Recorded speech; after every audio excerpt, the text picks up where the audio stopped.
Good afternoon, and thank you for coming this afternoon. The Bible, a book's full of surprises. What are we going to talk about? Well, we're essentially going to look at various aspects of the Bible, about the Bible and in the Bible, and what is so surprising about it. First of all, we're going to look at its popularity, its consistency, and we'll say a bit more about this when we get to it, that it actually, unlike almost any other book, tells it like it is. We're going to look at some surprising proofs of the Bible through archaeology, and we're going to look at some fulfilled prophecies of the Bible. And we're also going to intersperse those five threads, if you like, with a sprinkle of other, at least hopefully interesting, if not otherwise surprising, Bible facts. So let's start with just a few of those surprising Bible facts. There isn't any specific message in these sprinkles of Bible facts, other than hopefully you will find them, as I say, at least slightly interesting and probably mildly surprising. So, Bible facts about animals. Sheep are mentioned more than any other animal in the Bible. They actually get mentioned 187 times. Proverbs chapter 30, verses 24 to 28 says there are 4 animals that are exceedingly wise. And whilst you wouldn't necessarily think that that was the case, the examples are given of ants, of conies, of locusts and lizards. Dogs are mentioned 41 times in the Bible, but cats are never mentioned. Elephants are never mentioned, but ivory, which of course comes from elephants' tusks, is mentioned 13 times. Horses are mentioned 156 times, and 33 different types of birds are mentioned.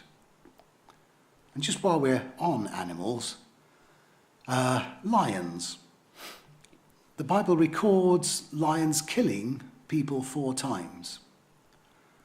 But the Bible also mentions 3 people who kill lions. So that's 4-3 to the lions, I think. On to some actual surprising things about the Bible now. First of all, the popularity of the Bible. It may or may not be a surprise to you that the Bible has for many years and still is the worldwide bestseller, by far. The Bible has sold 5 billion copies worldwide to date.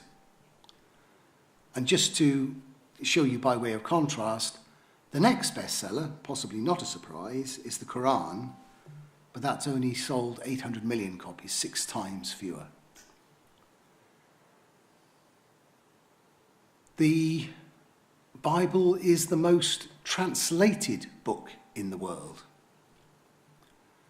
To date, all or most parts of the Bible have been translated into, well, when I checked last week, 3,223 distinct languages and subdialects. And this work continues. So if you look on the internet next week, you may find that that number has gone up. Again, by way of contrast, the next most translated book is actually Pinocchio. And that so far has been translated into 260 languages. That's 80% fewer languages than the Bible has been translated into. Even the United Nations Universal Declaration of Human Rights, which of course is a pamphlet, not a book, has only been translated into 462 languages. And another possibly surprising, possibly not surprising fact about the popularity of the Bible, it's the most shoplifted book in the world. None of those just quick, surprising Bible facts, this time about people. There was a lady named Noah. That's in addition to the man named Noah. Manasseh was the longest reigning king at 55 years. And in contrast, Zimri was the shortest reigning king, just 7 days. Lawyers are mentioned 8 times in the Bible, but only one, Zenas, is mentioned by name, and that's in Titus chapter 3 and verse 13. Jeremiah is the only man recorded that God would allow not to get married. Only 2 people are recorded as being embalmed. That's Jacob and Joseph. And the most used name in the Bible is Jonathan. There are 14 different Jonathans mentioned. Now on to our second, more serious strand. The Bible is remarkably surprising in terms of its consistency. The Bible was written over a period of probably at least 1,600 years by more than 40 different people. And the time of that writing spans from 1500 BC to about 100 AD. The occupations of these writers include kings, political leaders, army generals, prophets, priests, musicians, fishermen, a herdsman, a tax collector, a tent maker, and a doctor. Now, all of these writers claim to have been inspired by God to write down what they wrote. And the Bible itself claims to be consistent. Just a couple of short quotes. First, a quote from Malachi chapter 3 and verse 6. For I am the Lord, I do not change. From the Psalms, Psalm 33 and verse 11. The counsel of the Lord stands forever, the plan of his heart to all generations. And from Paul's letter to Titus chapter 1 and verse 2. In hope of eternal life, which God, who cannot lie, promised before time began. So, just to recap, the Bible was written over a long period of time, 1,600 years, by a whole range of different writers, but they all claim to be writing what God prompted them to write. And the Bible itself, God proclaims, is consistent right the way across time. Well, how does that stand up? Well, the easiest way and the best way of looking at that is to compare it with other ancient texts. If you look at something like Homer's Iliad, there are about 640 known ancient copies. And as far as we know, it was written by one author, Homer. And there is about, it's quite impressive, 95% consistency between those 640 known copies. But here's the comparison. The Greek New Testament, of which there are in excess of 6,000 copies, and of those 40 plus writers of the Bible, 9 or 10 of them were authors of the New Testament. Not 95% consistent, but 99.5% consistency between these huge range of copies. It's almost as if you would think that God was, guiding men and women through the ages to ensure that his word remained consistent, which of course he has. And then, of course, there's the issue of the consistency of the Bible message itself. Well, if we look at a quote from the first book of the Bible, the book of Genesis, we read this. This is God talking to the man Abraham, and he says, I will make your descendants multiply as the stars of heaven, I will give to your descendants all these lands, and he's talking about the land of Israel, and in your seed all nations of the earth shall be blessed. And that's right back, as I say, in the first book of the Bible, the book of Genesis. Now come to one of the later writings in the New Testament, thousands of years later. And Paul, writing to the Galatians, says in chapter 3 and verse 8, the scripture, foreseeing that God would justify the Gentiles by faith, preached the gospel to Abraham beforehand, saying, in you all the nations shall be blessed, which is exactly what God, of course, did say to Abraham those thousands of years earlier. Okay. So we have a consistent message running right the way through ancient times with Abraham through to early New Testament times, Paul writing to the Galatians. Another little snippet, this time surprising Bible facts. The only boat mentioned by name in the Bible is the Castor and Pollux, and that's in the Acts of the Apostles, chapter 28 and verse 11. Deuteronomy 3 and verse 11 tells us that Og, the king of Bashan, had a bed made of iron that was 13 feet long and 6 feet wide. The book of Kings tells us that King Ahab built a house of ivory. It's a bit like the cats and the dogs, this one. Salt is mentioned 41 times in the Bible, but pepper, not the once. 20 different precious stones are mentioned. 29 different musical instruments are mentioned. The shofar in Hebrew, or the curved ram's horn, which is translated trumpet 68 times and cornet 4 times in the King James Version of the Bible, is the most frequently mentioned musical instrument. 8 different fighting weapons are mentioned: the axe, the bow and arrow, the club, the dagger, the mace, the sling, the spear, and the sword. Cheese is referred to 3 times in the Bible. Back to one of our more serious strands then. The Bible tells it like it is. Famously, though it's probably not the first person that could be attributed to, but famously Winston Churchill said, history is written by the victors. And that's what we find, isn't it?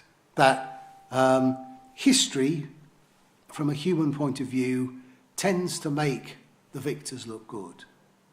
In fact, most human writings tend to overlook man's and mankind's mistakes and play up those good things, those clever things that man has done. The Bible doesn't do that.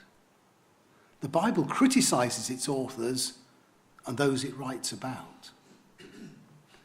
For instance, the Bible says that the Jews are God's chosen people, but then goes on to condemn them many times for the way in which they act.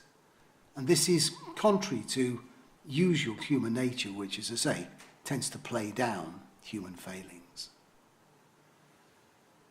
Here are a few Bible quotes, again, by, God-inspired authors, just to make the point. Paul, writing to the church in Rome, says, "For the good that I will to do, I do not. But the evil that I will not to do, that I practice." The psalmist, David, says, "I am feeble and severely broken. I groan because of the turmoil of my heart." And the prophet Isaiah says, "Woe is me, for I am undone, because I am a man of unclean lips." Again, just to make the point, variations on the phrase, God was against Israel, God's chosen people, but God was against Israel because of their sins, comes more than 80 times. Okay.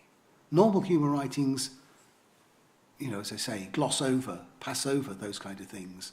The Bible tells it very much like it is.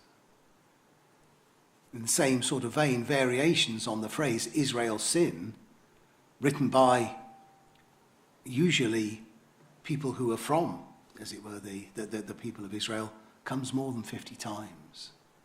And the specific phrase, the anger of the Lord was kindled against Israel, or was kindled against Judah, comes 15 times. So the Bible isn't like usual human writing. It is God-inspired, and it tells it the way it is. Some surprising numbers, again, just for a bit of fun. The word faith is used 245 times in the New Testament, but only 2 times in the Old Testament. David is mentioned 1,139 times in the Bible, second only to Jesus. Sarah is the most mentioned woman at 59 times, and Rachel, Sarah's granddaughter, is the second most frequently mentioned at 47 times. Isaiah, in the Greek, often translated Isaias, is quoted by name 21 times in the New Testament, the most Old Testament writer quoted, other than David. There are 613 articles in the Law of Moses. Only 3 people in the Bible have names beginning with an F: Felix, Fortunus, and Festus. Jesus calls himself the Son of Man 79 times in the Gospels. And the Psalms mention the heart 122 times. Angels are mentioned in 34 of the 66 books of the Bible. Now back to one of our more serious strands. Surprising archaeological truth about the Bible. The Bible often refers to Assyria and its capital Nineveh. But from ancient times up until really comparatively recently, no evidence could be found for it. To the extent that many people, even Bible scholars, didn't actually believe that Assyria and the city of Nineveh were real places, because nobody knew where they were. They couldn't find it, okay? And basically they were disbelieving the Bible. But then, in 1842, the remains of Nineveh were found, most notably through the excavations of a man called Austin Henry Layard, a British archaeologist. And the remains of Nineveh have become one of the most sensational archaeological revelations of modern times. It's a similar story with Babylon. Until 1898, scholars doubted whether Babylon ever existed, because not only could they not find Babylon, but the only record of it could be found in the Bible. And then, in 1898, Babylon was discovered and excavated. We know today that Babylon was one of the first cities in the world. From writings found in Babylon itself, it was founded by Nimrod, who is in the Bible named as the great-grandson of Noah. And archaeologists have found his name on many inscriptions and tablets. And indeed, they found elsewhere a massive head of Nimrod excavated near Kala on the Tigris River. And coming up to somewhat more recent times, many of you, I'm sure, will have heard of the Dead Sea Scrolls. And basically, a young shepherd first discovered the Dead Sea Scrolls in 1947 near the site of Qumran, which is now in Israel on the West Bank. And over the next decade, from 1947, scientists discovered more than 900 manuscripts located in 11 caves high up in Qumran. And they include works from the Hebrew Bible, including Genesis, Exodus, Isaiah, Kings, and Deuteronomy. And the texts date from between roughly 200 BC right up until AD 70, and surprise, surprise, those texts are, again, surprisingly really very accurate compared with the texts that we have today. And coming even more up to date, in 1979, 2 silver mini scrolls were discovered at Ketef Hinnom, an archaeological site near Jerusalem, and those probably go back to something like 2,600 years ago. These mini scrolls are written in Hebrew. They contain the oldest Bible passage that survives to the present day, and it's part of a priestly blessing found in Numbers chapter 6, in fact. And these scrolls, these amulets, say that Yahweh, the God of Israel, is stronger than evil and a rebuker of evil. So there are very many archaeological findings and archaeological proofs that actually show the Bible's authenticity, both in terms of what it talks about, ancient civilizations and ancient cities like Assyria and Babylon and so on and so forth, but also those archaeological finds show that the biblical text, going back thousands of years, is indeed entirely accurate. Another one of our, if you like, fun sections. Surprising Bible facts, words.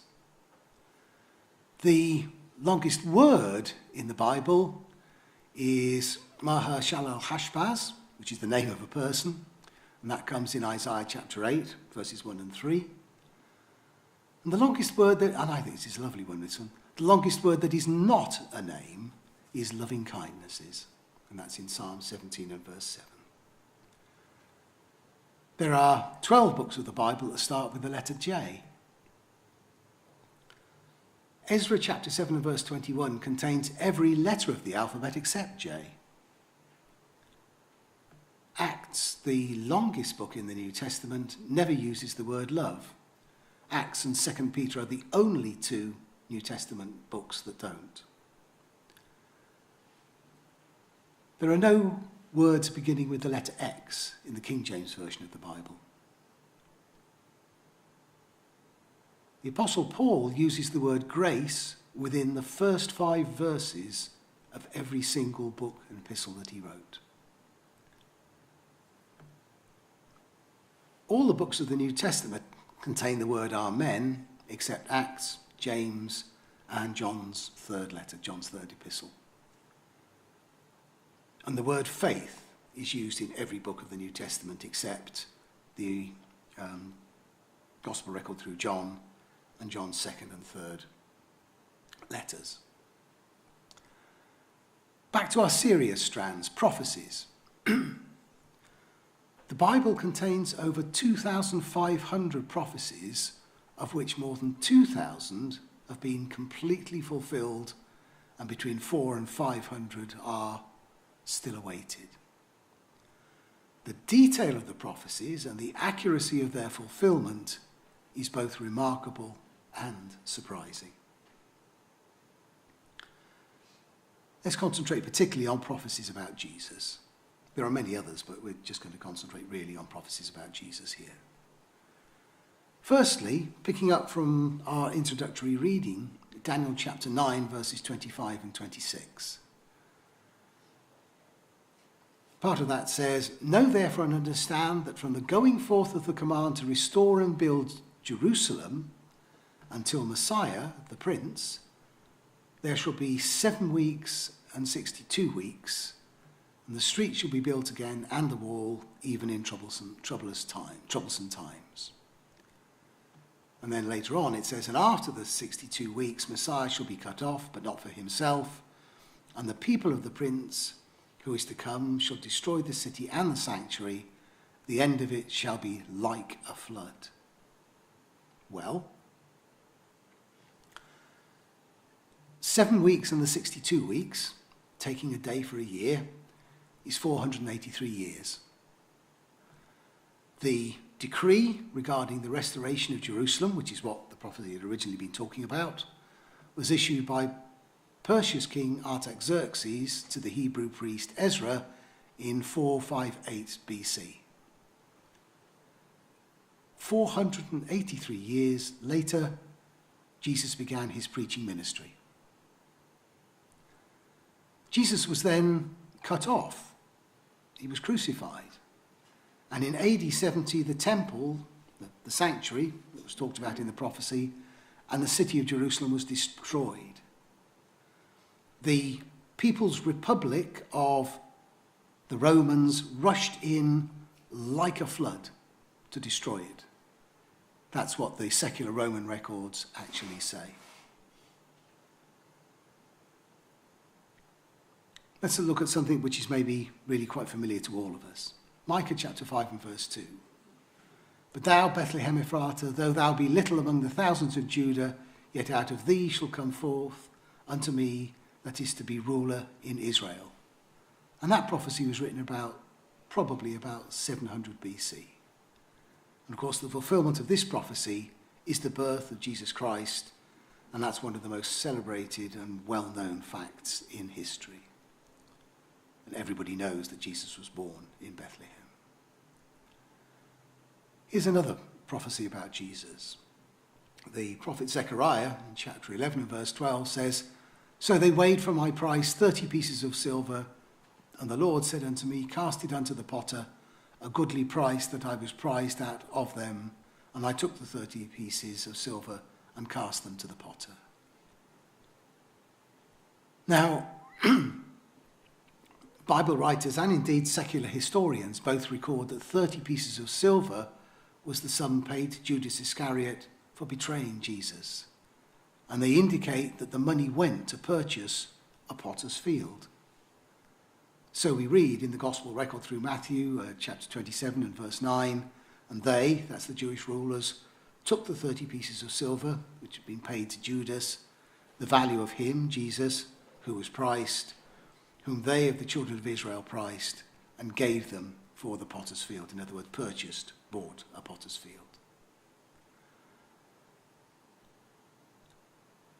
Take a different prophecy, this time from Psalm 22. The congregation of the wicked has enclosed me. They pierced my hands and my feet. I can count all my bones. They look and stare at me. They divide my garments among them, and for my clothing they cast lots. These are the words of David, written by inspiration, and that would be about 400 BC. And the prophet Zechariah, writing around 200 BC, also said, They shall look upon me whom they have pierced. Well, again, historians and New Testament writers confirm the fulfillment. Jesus of Nazareth died, pierced on a Roman cross, and his extraordinarily quick death eliminated the need for the usual breaking of bones so that he could count all of his bones. And here we have the fulfillment recorded in the gospel record through Matthew chapter 27 and verse 35. Then they crucified him and divided his garments, casting lots that it might be fulfilled, which was spoken by the prophet. They divided my garments among them, and for my clothing they cast lots. And sitting down, they kept watch over him there. Another little aside, some miscellaneous Bible facts this time.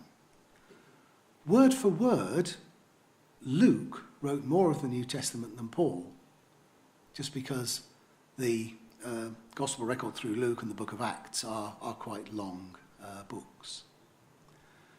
There are 8 people in the Bible with 2-letter names. Og, On, So, and 4 men called Uz. There are 7 cities with 2-letter names. Ai, well actually 2 cities called Ai. Ar, No, On, and Uz. There's also an altar called Ed, and a man whose name was Hen. Every book of the New Testament uses the word grace except Matthew, Mark, and John's first and third letters.